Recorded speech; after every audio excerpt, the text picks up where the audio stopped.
আসসালামু আলাইকুম। অনেকের জানার আগ্রহ থাকে ডিএনএ টেস্টের স্যাম্পল কিভাবে কালেকশন করা হয়। ইমিগ্রেশনের জন্য অনেক সময় ডিএনএ টেস্টের প্রয়োজন পড়ে বা পিস অফ মাইন্ড প্যাটার্নিটি টেস্টের প্রয়োজন পড়ে।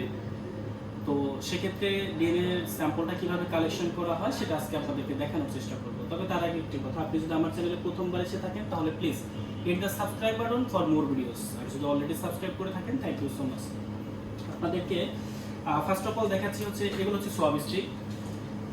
এগুলো স্পেশালি স্টারলাইট করা হচ্ছে ডিএনএ স্যাম্পল কালেকশনের জন্য। এটা অনেক ধরনের কাজ আছে, যারা এই ডিপার্টমেন্টে জব করেন বা ওয়ার্ক এক্সপিরিয়েন্স আছে তারা তো অবশ্যই জানেন।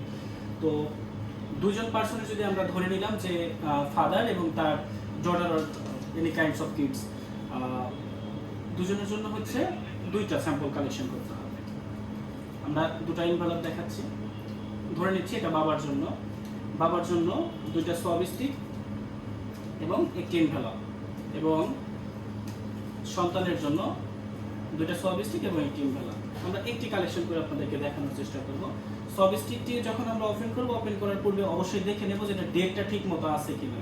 তো এটা দেখার পর এটা কোন পাশ থেকে খুলতে হবে, যে পিল হেয়ার এখানে লেখা থাকবে, স্পষ্ট লেখা থাকবে কোন পাশটাতে খুলতে হবে। তো যদিও একটু হ্যান্ড গ্লাভস পরে নিলে ভালো হয়।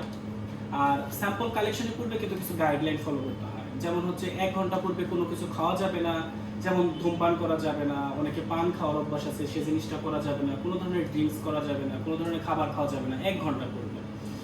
তো এরপর যখন স্যাম্পলটা আমরা কালেকশন করব পিল হেয়ার থেকে, আমরা এখান থেকে আমরা সোয়াব স্টিকটি আলাদা করে নিচ্ছি।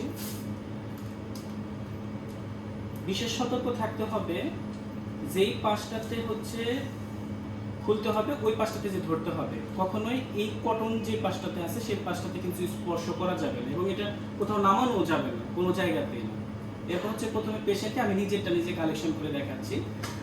দুইটা সোয়াব স্টিক, একটা হচ্ছে ডান গালের জন্য, একটা হচ্ছে বাম গালের জন্য। ডান গালেরটা আমি একটু ট্রাই করে দেখাচ্ছি। প্রথমে আমি এটা গালের মধ্যে দেবো। নিয়ম হচ্ছে এটা প্রবেশ করানোর পরে গালের ডান পাশে যখন আমি প্রবেশ করাবো, এখানটাতে প্রায় 1 মিনিট মিনিমাম 30 বার এটা আমি রোলিং করতে থাকবো, ঠিক এইভাবে।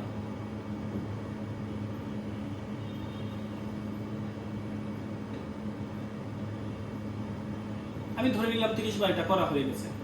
এরপর এটা কোনো অবস্থাতে কোনো জায়গাতে নামানো যাবে না।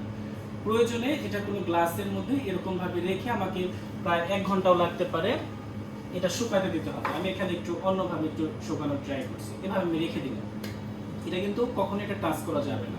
তো এখন হচ্ছে আমার ডান গালেরটা কালেকশন হয়ে গেল। সেম ওয়েতে আমি বাম গালেরটা কালেকশন করলাম। এরপর হচ্ছে এখানে যে ফিল আপ করার প্রয়োজন পড়ে, এখানে পেশেন্টস নেম, পেশেন্টের নামটা থাকবে, ইন্ডিকেশন ডেট অফ বার্থ থাকবে, এসেট্রা এখানে থাকবে। স্যাম্পল ফর্ম, কার থেকে স্যাম্পলটা নেওয়া হচ্ছে, child, mother, sibling, grandfather, grandparent or others. তো এখান থেকে টিক দিয়ে দিতে হবে। এবং যখন এটা শুকিয়ে যাবে, আমি ডান গাল থেকে একটা নিলাম, বাম গাল থেকে একটা নিলাম। এরপর এটা টোটালি যখন ড্রাই হয়ে যাবে বা শুকিয়ে যাবে, দেন আমি এটা কি করব, এটার মধ্যে দিয়ে দিব। আর এইখানটাতে হচ্ছে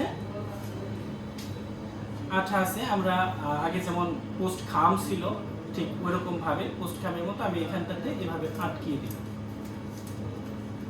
ব্যাস, আমি ধরে নিচ্ছি যে এটার মধ্যে আমরা দুইটা সোয়াব স্টিক দিয়ে বাবার ডান গাল এবং বাম গাল থেকে ডিএনএ স্যাম্পল কালেকশন করলাম, ড্রাই করলাম, দেন এটার মধ্যে দিয়ে দিলাম।